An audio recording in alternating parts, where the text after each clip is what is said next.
Hey, welcome to TruckU. Now today is going to be a bit of a tough day because anytime you've got your project for the day rolling in on the back of the trailer, it's probably a pretty good sign that the thing's not running. But that's something that we're not really concerned about because this is something we've wanted for a while. It's kind of like a special project we've been looking for, and I think we found it. We don't even have to change much about it. We certainly aren't going to paint it. I love it just the way it is. 1976 Bronco, baby. This is going to be fun. Yeah, a little hunting vehicle. It's got, you can see here, the rack on the back, the cage inside. It's got everything we need. As long as this thing runs, it's going to be some fun. Heck yeah. All right. Let's get it in the shop. All right. Plywood. Dude, nice. Nice.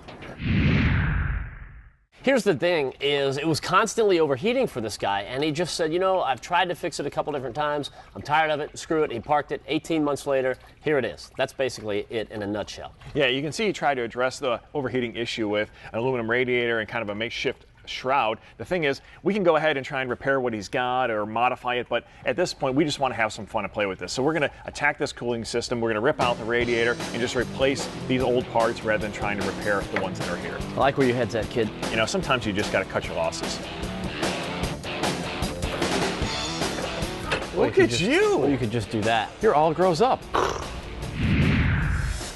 All right, so this water pump is ready to come off, and this is the last piece of the old cooling puzzle we need to remove because now we're going to replace all this old stuff with all the new stuff we got from Tom at Tom's Bronco Parts. Nice catch on that. You like that? By the way, yeah. Oh, that looks good, doesn't it? I got some skills, baby. So the story on Tom's Bronco Parts is, you know, back in the early 80s, Tom had a Bronco. He's really into it, and he's breaking some parts, so we start stocking a bunch of them. Well, now, you know, as the future kind of comes in, other Bronco guys find out that he's got all these parts. They start calling him. Boom, the business is born. And that's pretty much how it works. Not a bad deal, though. Yeah, now today, Tom's stocking thousands of parts each year. He's adding hundreds more, so the business is really going, and for good reason, because he gives you good upgraded components to replace the old ones. Just simply look at the radiator hoses right here. You know, these are a silicone, a big upgrade from the rubber because they have a higher burst point and they're going to last a lot longer. With the lower radiator hose right here, it's got a spring through the inside of it so it won't collapse under vacuum. So this alone could maybe fix our problem. You know, I don't know, but it's definitely an upgrade over stock. All right, man. Well, these are all new and improved replacements for everything that we just yanked out. So I guess we can start getting this water pump ready, huh? Yeah, why don't you get that on? Cool. You need the gas. I know. New parts flying in. Now you take a look at this. New thermostat in place, ready to go, right? One step down here to the new aluminum water pump. That's a high volume pump. It's going to move a lot more water throughout the system, keep things a lot cooler, and that will all work hand in hand with this. That is a 3-core aluminum radiator we got from the guys at Tom's Bronco Parts. Now, exclusive to them, and the one thing nice about it, first of all, it mounts in the factory location. That means it's going to go in easier, save us a lot of time in terms of installation. So we'll make that with a new shroud we got from them. And we are going to have a cool running Bronco. Got it. Goes like that. So our cooling system hard parts are all in. We just need to tie up a few loose ends there, but I want to show you guys something we also got from Tom's. It's this brake booster. Now this thing looks good, and we're going to keep it looking good by pouring on a little shark hide to this cloth right here and just simply wiping it down. It's going to protect it, keep it looking good, and keep it from looking like that in the near future. Now, the next step here is something that we call the hook, and it is the latest generation in the family of the power probe. Now, a lot of you guys have done electrical work before, and you've used the power probe, and you know how much easier it can make your life, and that's what it's all about with this vehicle. So we had a little issue with the headlight up here. It wasn't coming on, so naturally the first thing we did was swap out the bulb, right? We put a good bulb in there. That still didn't work. So that told us that the light's fine. We just need to go back a little bit further and try to isolate where the problem is. So we got the plug out, and now we can start looking, right? Yeah, so this spot here in the connector is supposed to have 12 volts to it, but when you put the hook to it, it's showing that it's got a ground. Yeah, there should not be one there, and we can hot shot that ground. Yeah, so basically we're putting a load to the ground, and it's telling us that it's a fail, which means it's not a true ground. Give you an example of what a true one should look like. You go to the other side of the connector. Let me get it in there. There might be some corrosion. Oh, there we go. All right. And you hit it, and that's telling you that it's passing, so it's got a good ground. So what's happening is you've got a ground going to the connector, but we don't have 12 volts going to it. So somewhere along the line, we're missing a power going to this connector to go to the light. Now it's just a matter of tracing the wires back, using the hook to try and find out where we got a bad connection. And there's a great little fail-safe inside the hook, so when you go back to that other terminal and you hit 12 volts to it, you hit the internal circuit breaker and it immediately kicks on, so you can't damage anything along the way. Electrical problems can be a nightmare, and what this is going to do is help you isolate them and find them quickly. That way you can move on about your business, right? Now, that being said, we've had 4 or 5 of these electrical problems, which is no big surprise, But there's got to be a better way than just digging through all here. And there is a better way, and we'll get to that when we get back from break. All right. Let me hook this up. We'll use that more later on. Welcome back. Now, we have briefly touched on the issues that can happen with leaving an old vehicle out there and neglecting it, those issues that happen to the wiring system specifically. Fortunately, there's a company out there like American Auto Wire, and they make complete rewiring kits for all kinds of vehicles. This particular one is good for a Ford Bronco from 1966 to 1977. So right here we've got the wiring system for the entire vehicle. Now we're not going to go and strip this thing down bare and start from scratch, but I think there's some sections that were damaged, and I think they're by mice or just, you know, rain and got brittle, you know, whatever it might be, and damaged the chunks of the wiring section. So if we remove those and put in new sections, we can get the job done we want, and at least in those areas we'll have good solid wire. One of them being those headlight sockets. Absolutely, and this will really modernize the wiring system if we were to rewire it. So that's a pretty cool thing too. And basically anything that runs off the battery, you've got wires for it. Now the nice thing they do too is they put in this fuse panel, which will go right into your glove box. Now in the factory configuration there isn't a fuse box, and what's nice about this is there's enough available circuits where we can tie in a bunch of auxiliary stuff like those lifetime LEDs, and it'll all go in with our whole new wiring system. You know, obviously the wiring system is not the only issue that you may have with an older vehicle that's been neglected. Another thing you want to definitely check out before you go firing it up and taking it for a spin is that gas tank. Yeah.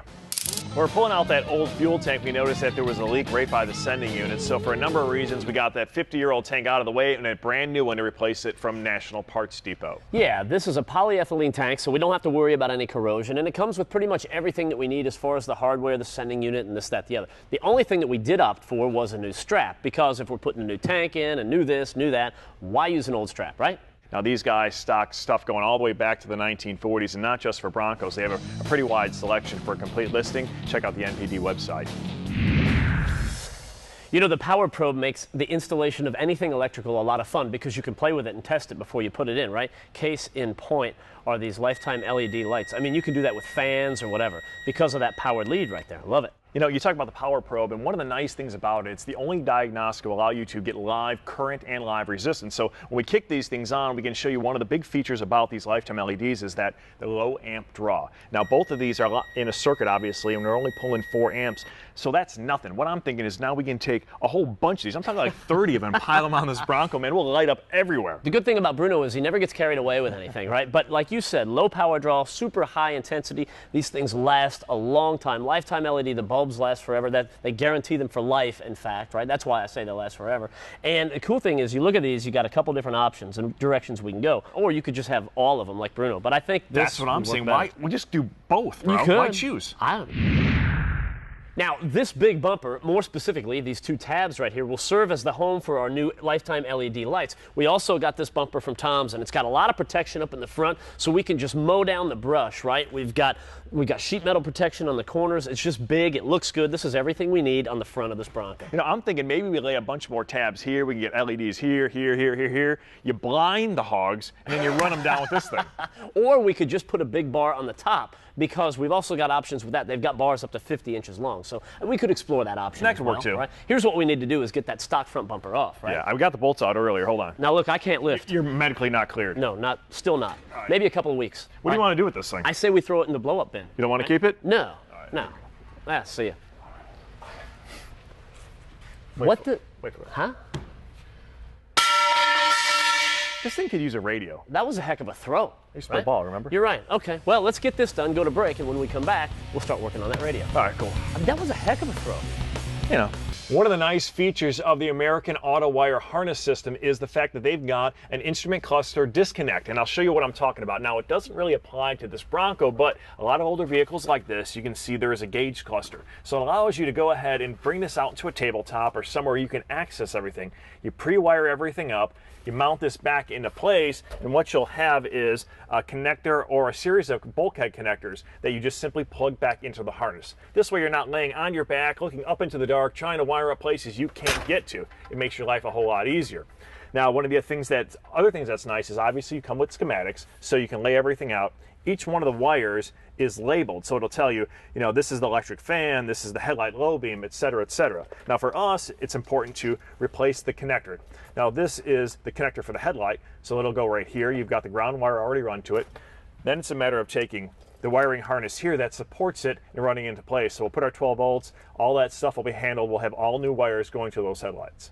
Ow. Hey, I'm going to go grab some wire cutters, all right? All right, you handle that, and I will handle this radio that you wanted. Now, the stock stereo in this Bronco was shot. Who knows when that happened? It could have been decades ago. We're going to replace that with this. It's the Custom Auto Sound USA 630. What we like about Custom Auto Sound, and why we work with those guys as often as we do, is the fact that we're going to maintain the factory look here. So if you have, especially not necessarily in this truck, but if you're working on a classic vehicle, you don't necessarily want to go chopping up the dash and making it look all bad. Well, this is going to look just like it did when it rolled off the factory. Apparently, we've got a ghost in the shop, which is a little weird, but we'll talk about that later. So you want all the bells and whistles of a modern stereo, though. I mean, they have it listed right here. You've got the AM/FM receiver, USB, MP3, CD, iPod, you name it, optional Bluetooth.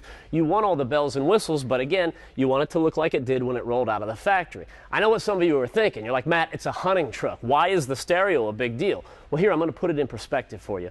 If you're Bruno and you take this truck out and you're riding out through the woods and you're not able to listen to your Lady Gaga or your Adam Lambert or Wham or whatever it is you're listening to, see, he's going to get a little bit grumpy.